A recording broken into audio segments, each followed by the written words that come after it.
ASUS just launched the third version of their spec-crazed gaming phone, the ASUS ROG Phone 3.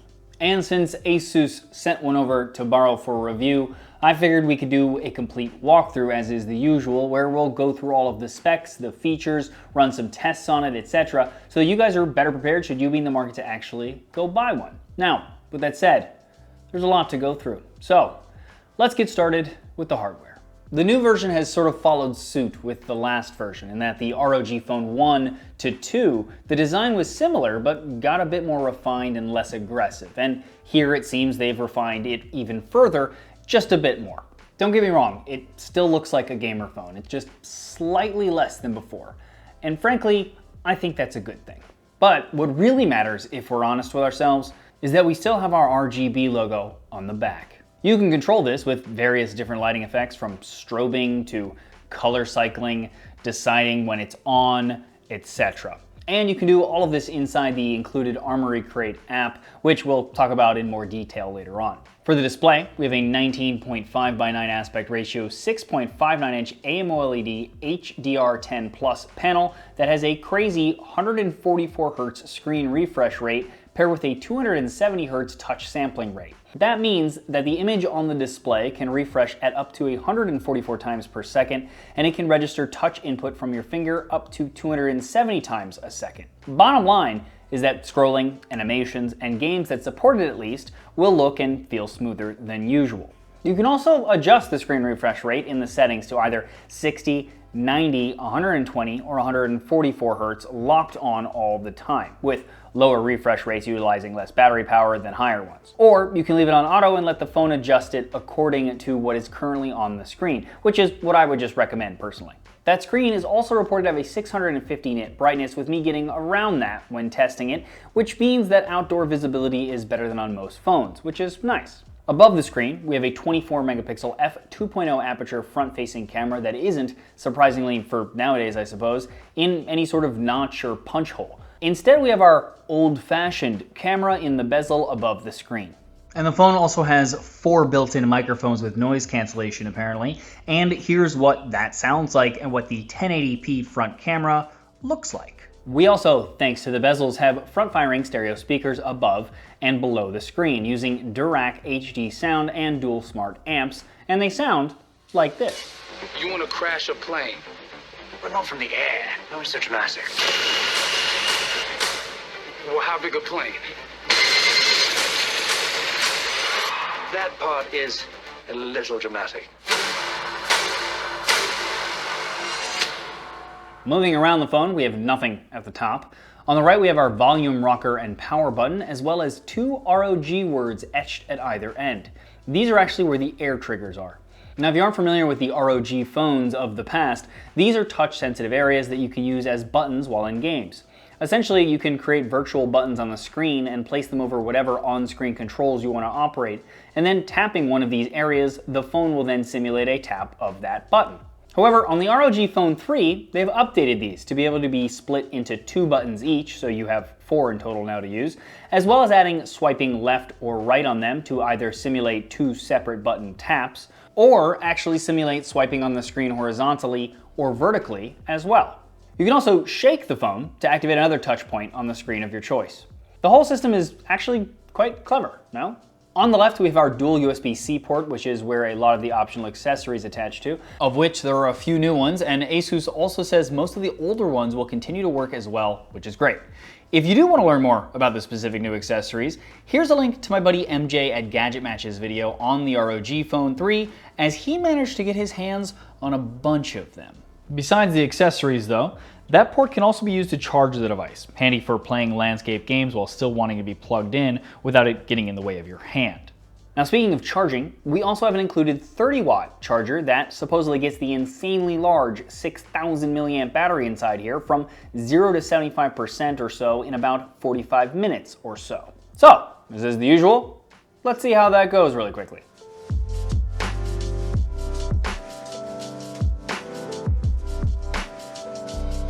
And for those curious, here's how long the phone takes to deplete its battery using an albeit very unscientific test of playing a 1080p YouTube video on 50% brightness with that refresh rate still on auto.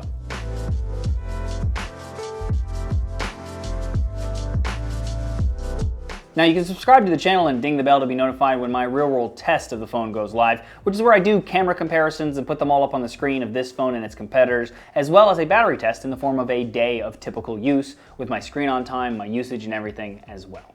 Also on the left side, we have our dual SIM card slot that supports sub-6 5G networks as well. This means no Verizon here in the US as they use millimeter wave for their network. See my What is 5G video that I'll link here for more info on the difference between those. And at the bottom, we have another USB-C port, but we no longer have a headphone jack. Instead, you'll have to attach the new active cooler, which is a connectable fan to help cool the device, that has a USB-C port to allow you to continue to charge while it's on, and a headphone jack as well.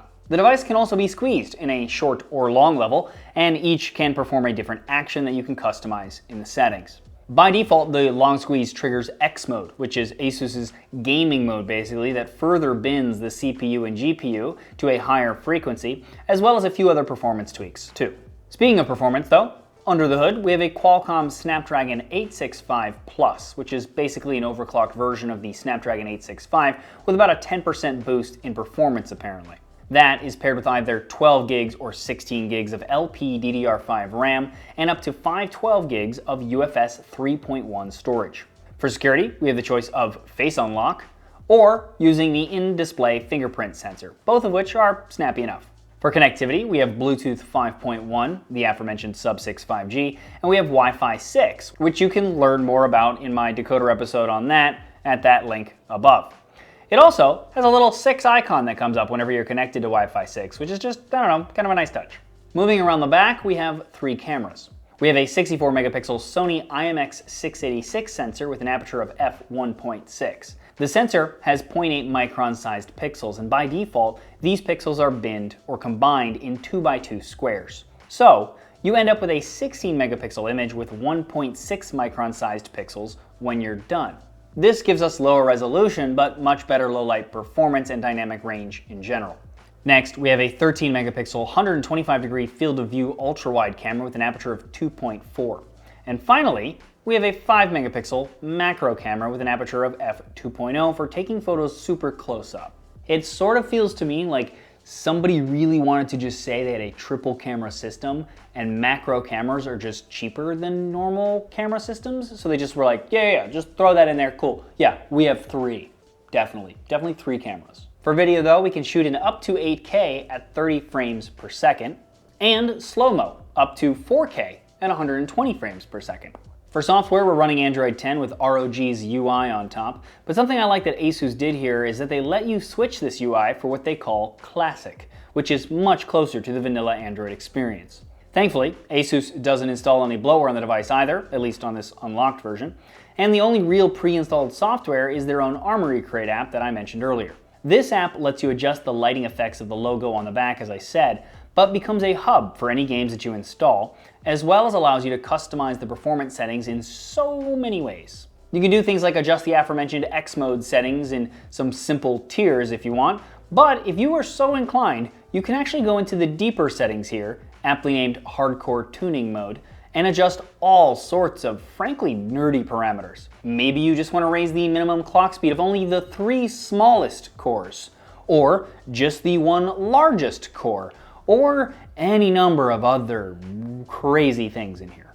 Coming out of that mode though, you can do some other probably more useful things like create macros for specific games, adjust the touch sensitivity, change the network priority settings, and a ton of other things in here that I feel like some gamers might truly appreciate. Something I appreciated in here is that there's a section that shows you what games support what refresh rates. It's almost certainly an advertisement that those games have to pay to be included in here, frankly. But being able to sort by refresh rate is just nice, no? It's something I feel like maybe Google Play should steal. That Armoury Crate app is also accompanied by the Game Genie feature.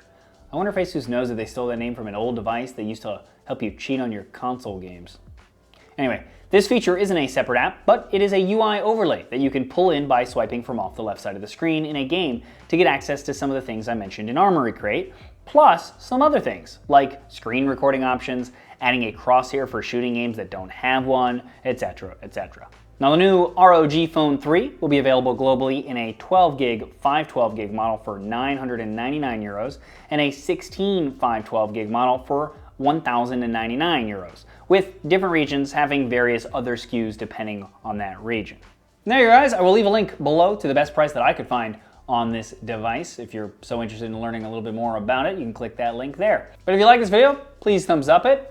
Check out the channel. If you like what you see there, please subscribe and ding the bell next to the word subscribe so you get notified when I do new videos. As always though, regardless, thanks for watching.